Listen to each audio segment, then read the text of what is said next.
एम्बुलट बिराद दंसोगारो दैयाव आं एसे हाथारनि नै एम्बुआ माने बेबायदि खारो आरोना नै दैयाव हाबबाथाय बिराद एम्बुलट दङ इनो एम्बुलट गोजा बियो गासिबो एम्बुलट होनना बुङोलै जोङो बेखौ एम्बु फिसा फिसाया माखासे मोनदों बेयाव नै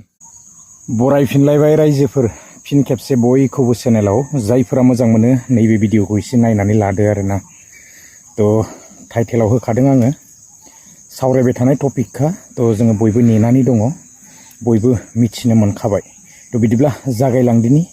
आङो दा एसे फोथाराव दंफैयो नै दै नायनो फैदों आं एक्चुअली दहायहाय आङो दै सोनानै गालांदोंमोन फ्राय माने बुंनाय बायदियानो जाबाय आरोना दैयाहाय माने नै बेबायदि दै जाफैजोब्बाय फोथारावहाय पुरा माइयाव माने दैया बेबायदि हाबनानै दङ आरो नै जायगा जायगा गैया जायगा जायगा बिराद माने नै बेबायदि जानानै दङ दै माने नांगौ आरोना बेहाय आरो जायगा जायगा जाबाय थ' रायजोफोर नोंथांमोना नुनो मोनखाबाय आं एसे माने आबादबो मावदोंमोन आरोना बेखौनो एसे दिन्थिलायबाय थ' बिदिब्ला गोलाव खालामा आपडेट्सआव थांनि मेन टपिकआवहाय थ' जोङो बयबो नेनानै दङ जितु 22 नाम्बार इनस्टलमेन्ट पिएम किसाननि रां ना थ' जोङो गोसोआव एसे सोंलु जाबाय थादों मानो इमान लेट जाखो एबारावहाय ना थ' मोननांसिगौमोन आवगोलनिखौ जोङो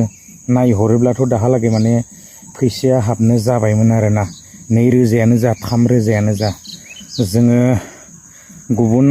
स्टेटफोराव बेबायदि बारायनायखौ जोङो नुनो मोनदों किन्तु जोंनियाव बारायगोन बाराया मा जाखो माने जेबो आपडेट्सखौनो मोनला माथो ना थ' जियानो हक जोङो दा मिथिनो मोनदों माब्ला हाबगोन फैसायाहाय जोङो एसे माने धारना खालामोब्ला जोङो एसे मिथिनो मोनो आरोना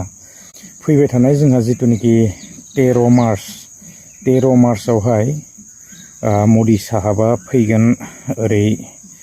क'क्राझार बा बिटिसि आवहाय फैगोन थ' जोङो एसे मिथिनो मोनदों बे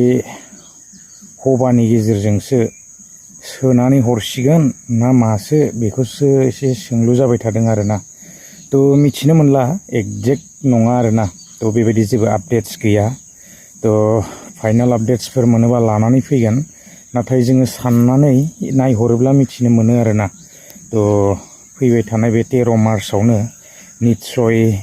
पिएम किसाननि राङा हाबनायनि गोबांथार चान्स दङ ना थ' हलिनि सिगांनो हाबनो गोनांथारमोन दा मा खालामबावनो फैसाखौ सोआसै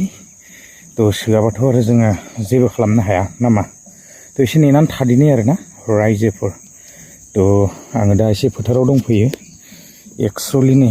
आंना माइया बेबायदि जानानै दङ आरोना थ' नोंथांमोननोबो आङो एसे दिन्थिबाय नायनानै लादो माइखौहाय बिराद बरिया जाबोगासिनो नै माइया नायलांबाय थादो आरोना एकदम खस्थ' खालामाबा जायालै आं एसे दा मावनोसैलाय नैबेयाव खामानि दङ आंना दै